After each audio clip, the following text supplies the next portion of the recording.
This missile was supposed to be a triumph for Russia and Putin. Personally, it is engineering marvel. There is nothing like it in the world. There won't be for a long time.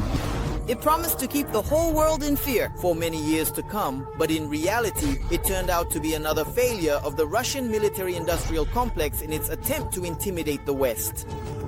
Out of 5 tests in total overall, only 1 was successful, and that was the first one. Meanwhile, the latest test simply destroyed the testing ground and deprived Russia of the ability to test its dangerous creation for many months. The much-vaunted Sarmat. How did it come about? Why did the Kremlin put a non-flying missile into service? What is unknown, and is it really such a formidable weapon? We will also explain why, without Ukrainian specialists, the Russians cannot assemble a single proper missile. Interested? Then give a like, subscribe to the channel, and make yourself comfortable. Watch all about this right now on Arsenal.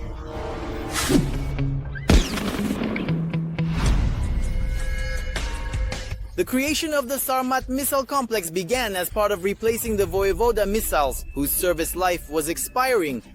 By that time, all of them had been without maintenance for several years, as these were missiles, Ukrainian, produced at the Yuzhmash enterprise. But after 2014, all contacts regarding the missile program were cut off and Ukrainian specialists stopped traveling to Russia. In fact, since 2014, for more than 10 years, the SS-18 Satan missiles have not been serviced by Ukrainian specialists of the Pivdenmash plant, because according to all the requirements for missile technology, for aviation technology, support, maintenance and repair must be carried out by the manufacturing enterprises. Accordingly, for the last decade, Russia has been maintaining these missiles in some condition on its own.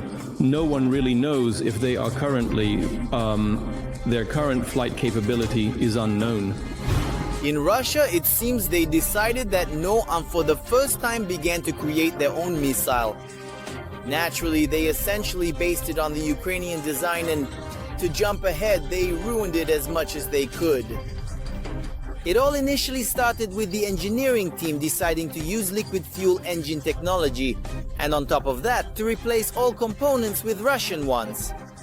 I would like to emphasize that only domestic units, components and parts were used in the creation of the Sarmat. However, the attempt to show off played a cruel joke on Putin. The powerful and deadly missile became so only in words. As you understand, there is nothing like it in the world yet. Someday, perhaps it will appear, but by that time, our guys will come up with something else. When in 2022, Sarmat was tested for the first time and everything went according to plan, the Russians completely lost their minds. Zhiguleni gazelles, covered with rockets, drove out onto the streets, and Russian propaganda began to enthusiastically praise the Kremlin's invention. It can reach any point in the world. It's just one launch, Boris, and England is gone. Nothing will remain of France. Let's take the USA on the hitch! It even got to the point where a song was composed about Sarmat.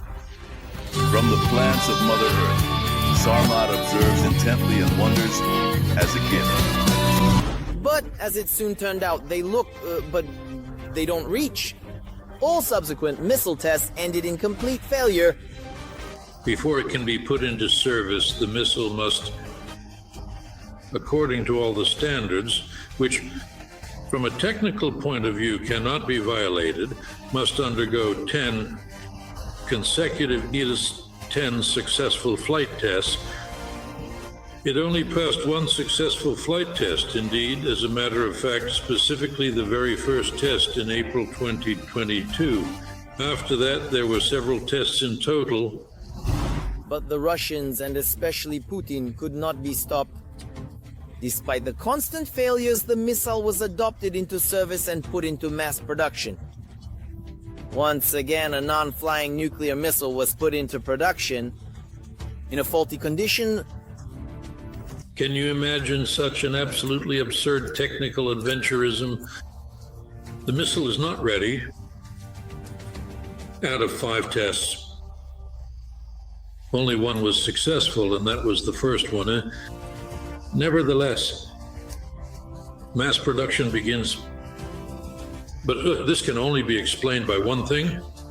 The people responsible for this death is just afraid, trembling in their hands, afraid of President Putin, to whom they promised that the missile would be ready. And besides that, in essence, firstly, secondly, they generally hope and also anticipate that it won't come to the practical use of these missiles. Fortunately for the Russians, it hasn't come to use yet. But understanding the real situation with the Sarmat, it was decided to continue the testing. It ended epically. The tests of the RS-28 Sarmat turned out to be a complete failure. The missile detonated in the silo, leaving a huge crater and destroying the test site. The Sarmat is a liquid-fueled missile, so this accident could have occurred separately from the actual launch. Experts believe that an abnormal situation with the rocket fuel occurred as a result of the launch attempt. As a result, the launch pad turned into a huge crater. Speaking specifically about this ballistic missile, it generally uses what is called liquid fuel, which is very flammable and explosive. And as a rule, if detonations of such types of ballistic missiles occur, it is usually in 90% of cases. This is specifically related to the fuel, either during refueling or due to some kind of leak. However, there are other versions of the incident. Some experts believe that due to sanctions, Russia has lost a large number of Western military components, which will affect the production of the Kremlin's high-precision weapons year after year. Most likely, this missile still depends on Western components to a greater or lesser extent. Probably, just like other Russian ballistic missiles, such as the Iskander complexes or other types. Therefore, it is likely that one of the possible reasons could be the use of unlicensed or uncertified microchips, including Western ones. Some components that are generally intended not for ballistic missiles, but typically for washing machines or cars. Another potential reason for the explosion could simply be the overly complex and intricate design of the Sarmat. Because in the case of errors in design, assembly, or even software, an unauthorized explosion is almost guaranteed.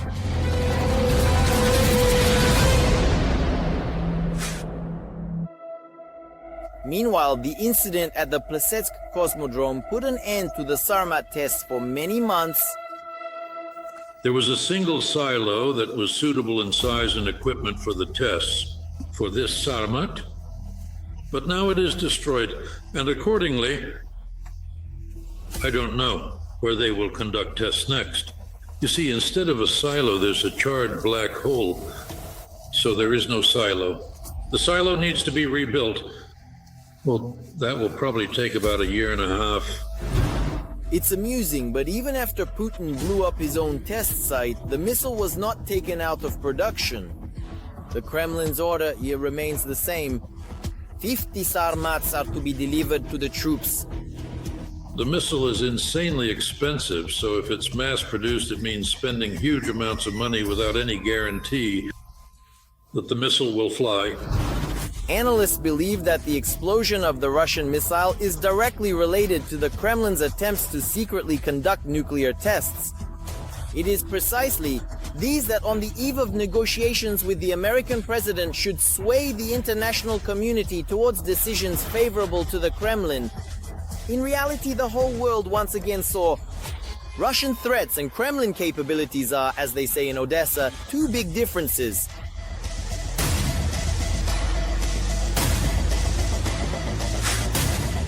Did you like this video?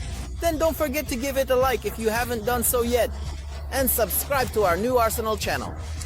The link is in the description below the video.